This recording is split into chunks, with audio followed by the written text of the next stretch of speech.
Dans un monde agricole en pleine mutation, rester informé sur les dernières évolutions est essentiel. Bonsoir à toutes et à tous et bienvenue dans ce 19h30 de ce vendredi 9 janvier 2026. Donc voici la vitrine. Profit au mépris de la santé face aux faux produits bio dopés aux engrais chimiques, nous vous donnerons dans cette édition les clés pour reconnaître les vrais produits agroécologiques. Le secteur agricole se réinvente grâce à une nouvelle approche. De la production à la commercialisation, en passant par la valorisation locale, cette approche associe les femmes et les enfants. Il s'agit du plan intégré paysan.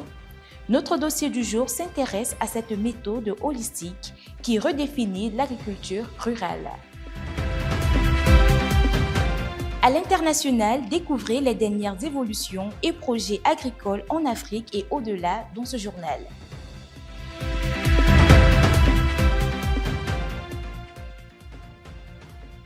Quelques titres ainsi présentés, le développement, c'est tout de suite.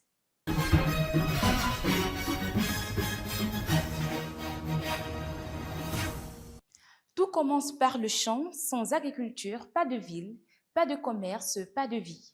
Démarrons cette édition avec les prévisions météorologiques de demain dans les villes de Lokossa et de Kétou. Demain à Lokossa, la matinée s'annonce ensoleillée après une rapide dissipation des brumes. Il fera 24 degrés Celsius, ressenti 27 degrés Celsius. Le vent soufflera du sud-ouest à 10 km par heure, avec des rafales pouvant atteindre 20 km par heure. Aucune précipitation n'est attendue. En soirée, le ciel sera à moitié nuageux. Il fera 27 degrés Celsius pour un ressenti de 29 degrés Celsius. Le vent soufflera du sud à 15 km par heure, avec des rafales jusqu'à 30 km par heure et un faible risque d'averse estimé à 25%. À Kétou, la matinée sera marquée par des éclaircies avec des possibles formations brumeuses. Il fera 24 degrés Celsius pour un ressenti de 27 degrés Celsius, avec un temps calme avec des rafales pouvant atteindre 15 km par heure. Aucun risque de pluie n'est prévu. En soirée, le ciel sera à moitié nuageux. La température atteindra 28 degrés Celsius avec un ressenti de 30 degrés Celsius. Le vent soufflera du sud à 15 km par heure, avec des rafales jusqu'à 25 km par heure. Le risque de pluie est estimé à 20%. On poursuit cette messe d'informations avec cette nouvelle importante pour les acteurs de la filière palmier à huile. Le directeur général du Conseil EVEA palmier à huile coco, Edmond Koulibaly Founigué, a annoncé dans une note du 31 décembre 2025 le prix des régimes de palme et de l'huile de palme brute pour janvier 2026. Le prix de l'huile de palme brute est fixé à 660 000 francs CFA la tonne, tandis que le régime de palme bord-champ est à 80 000 francs CFA la tonne. Dans le cadre du projet de sédentarisation des troupeaux de ruminants, PROCER, le ministère de l'Agriculture, de l'Élevage et de la Pêche lance un appel à candidature en vue de sélectionner 137 éleveurs dans 45 communes. Les bénéficiaires recevront des fourrages équipés et des abreuvoirs afin de faciliter l'accès à l'eau et d'améliorer durablement les conditions d'élevage. Le dépôt des candidatures est ouvert depuis ce 6 janvier 2026 et prendra fin le 27 février 2026 à 12 h dans les communes concernées. Je l'annonçais en titre, dans l'optique de maximiser leurs profits, certains producteurs ont recours à un usage excessif d'engrais chimiques tout en étiquetant leurs produits comme bio. Une pratique trompeuse qui met en danger la santé des consommateurs. Tous les fruits et légumes ne se valent pas. Si certains sont cultivés à grand renfort d'engrais chimiques, d'autres proviennent de l'agroécologie, une pratique plus respectueuse de la santé et de l'environnement. Comment faire la différence au moment d'acheter? Réponse dans ce reportage. Dans la quête de rentabilité, de nombreux maraîchers cèdent à l'usage excessif d'engrais et de pesticides chimiques pour accélérer la croissance de leur culture. Cette course au profit cache une réalité alarmante. Elle appauvrit les sols et met gravement en péril la santé des consommateurs.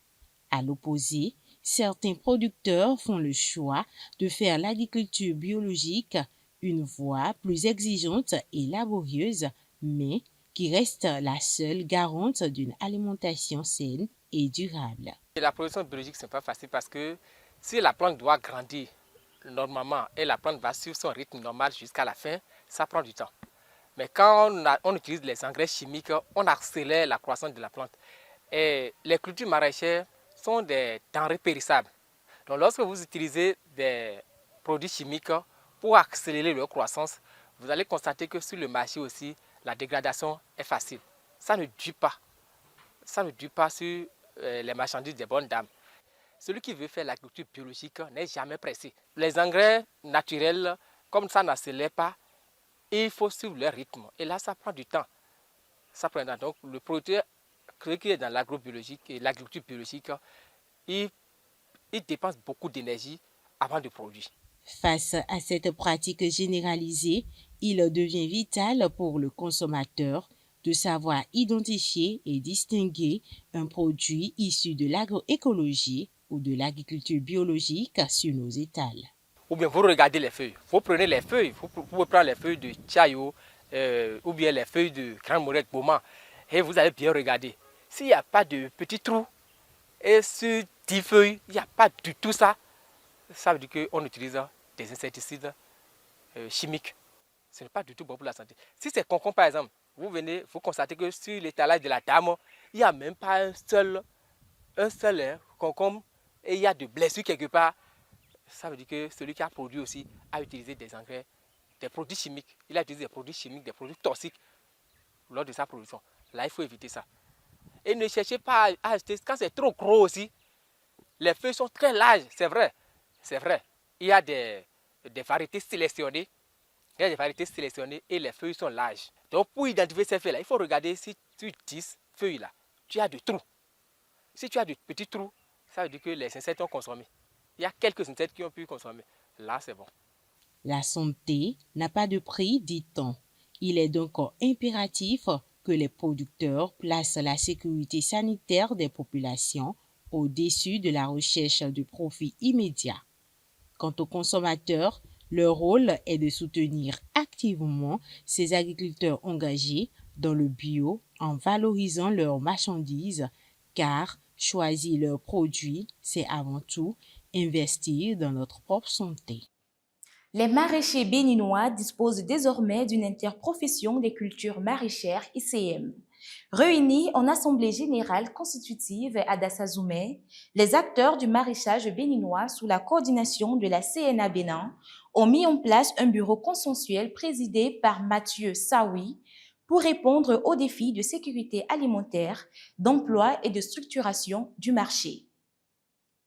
Saviez-vous que certains fruits continuent de mûrir après la récolte alors que d'autres s'arrêtent? Nous faisons la lumière ce soir sur la différence entre fruits climatériques et non climatériques, un phénomène naturel lié à l'éthylène. Dans cet élément signé Maël Anato et Jean-Dac Torono, découvrez les clés pour mieux comprendre vos produits et transformer votre façon de consommer. Dans nos maisons et sur nos marchés, il n'est pas rare de remarquer que certains fruits mûrissent très vite et sans grands efforts, pendant que d'autres pourrissent sans jamais devenir sucrés. Ce n'est pas un hasard. Il existe deux grandes familles de fruits, les fruits climatériques et les fruits non climatériques. Les fruits climatériques, c'est des fruits qui poursuivent le mûrissement poursuit même après la période de récolte. Alors que les fruits non climatériques, quant à eux, une fois que la récolte est effectuée, le mûrissement s'arrête. Les fruits ne mûrissent plus. Et donc, cela peut s'expliquer sur certains fruits comme l'ananas et les agrumes en général, c'est-à-dire l'orange, voilà. Donc, si ces fruits ne sont pas récoltés à maturité complète, ça peut affecter le goût et aussi la durée de conservation. Les fruits climatériques dégagent un gaz naturel, l'éthylène, qui accélère le mûrissement. C'est pour cela qu'une mangue verte peut devenir bien sucrée quelques jours après l'achat. Maintenant, si on revient aux fruits climatériques, c'est-à-dire les fruits qui mûrissent même après la récolte, nous pouvons citer la mangue, la banane, qui sont des fruits, même si elles sont récoltées proches de la maturité, peuvent quand même mûrir après la récolte. Contrairement aux premiers, Les fruits non climatériques ne mûrissent plus après la récolte. S'ils sont cueillis trop tôt, ils ne deviendront jamais sucrés. Parmi eux, on retrouve couramment l'orange, l'ananas, la pastèque, le citron ou encore le raisin. S'ils ne sont pas mûrs au départ, ils finiront simplement par pourrir. Il convient de préciser que cette distinction vaut pour des fruits cultivés biologiquement ou sans traitement chimique. Autre point important, mettre des fruits climatériques à côté d'autres fruits peut accélérer le mûrissement et provoquer le pourrissement. Connaître cette différence permet d'éviter le gaspillage alimentaire, aide aussi à mieux conserver les fruits à la maison et à faire de meilleurs choix au marché. Avant le dossier du jour, nous allons faire le tour de l'actualité agricole hors de nos frontières. Au Libéria, le Sénat a adopté le 18 décembre 2025 un projet de loi portant création de l'Agriculture Enterprise Development Bank of Liberia, une institution financière publique dédiée au financement du secteur agricole. Selon les informations, le texte doit encore être validé par la Chambre des représentants et promulgué par le président avant son entrée en vigueur. En Égypte, le 23 décembre 2025, l'autorité générale de la zone économique du canal de Suez a lancé un projet de transformation agroalimentaire à Sokna pour un coût de 8 millions de dollars. Ce complexe produira pommes de terre et légumes surgelés, ainsi que des repas prêts à consommer pour les marchés locaux et l'exportation. Premier producteur mondial d'anacarde depuis 2015, la Côte d'Ivoire a déjà franchi le cap des 1,5 million de tonnes et monte également en puissance du côté de la transformation. Selon Mamadou Berthe, directeur du Conseil du coton et de l'anacarde, la valeur des ventes d'amandes de cajou est attendue à 350 milliards de francs CFA, soit 67% de plus que l'année précédente. Le secteur agricole se transforme avec le plan intégré paysan. De la production à la commercialisation, en passant par la transformation et la valorisation locale, cette approche innovante place la famille au cœur de l'exploitation, en associant activement femmes et enfants. Suivez notre dossier pour découvrir comment cette dynamique redéfinit l'agriculture rurale. Le plan intégré paysan n'est pas qu'un outil de planification, c'est un véritable catalyseur. Dans de nombreuses zones rurales, l'agriculture a longtemps été une activité individuelle, souvent pénible et peu valorisée. Aujourd'hui, une nouvelle dynamique émerge. Le plan intégré paysan, une approche innovante qui transforme l'exploitation agricole en un véritable projet familial et durable. Ce qu'on appelle plan intégré paysan, lorsque nous commençons, on avait compris que dans un ménage, le chef de ménage prenait des décisions sans son épouse, sans ses enfants.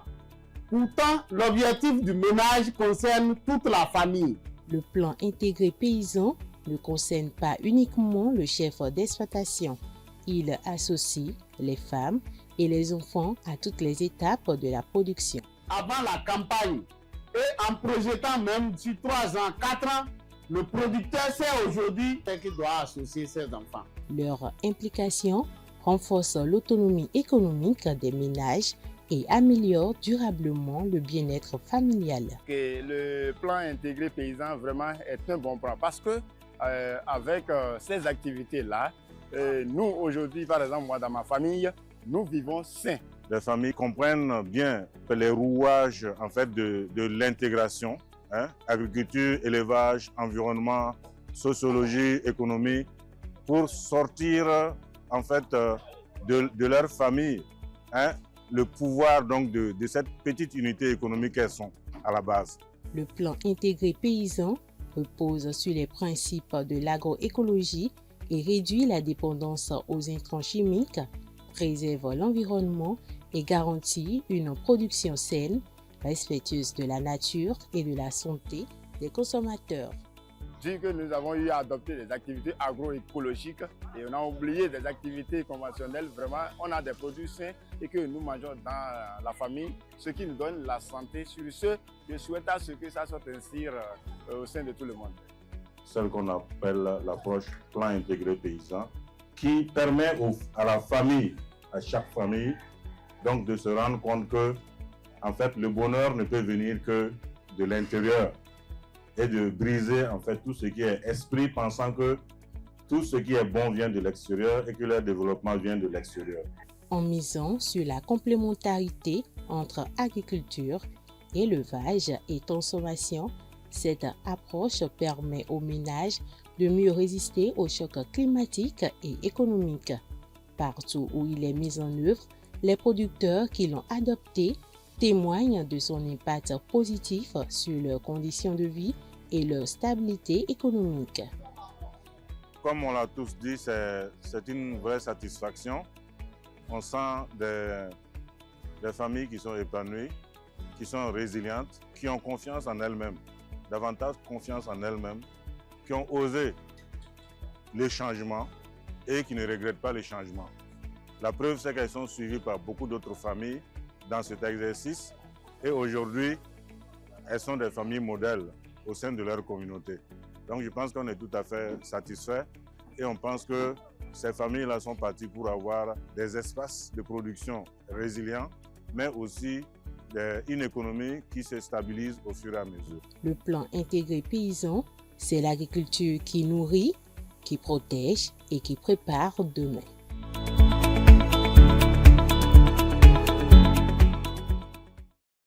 C'est sur cette note d'information que prend fin ce dernier numéro de la semaine. Merci de nous avoir suivis. Rendez-vous le mercredi prochain pour d'autres informations agricoles. Bon début de week-end à tous.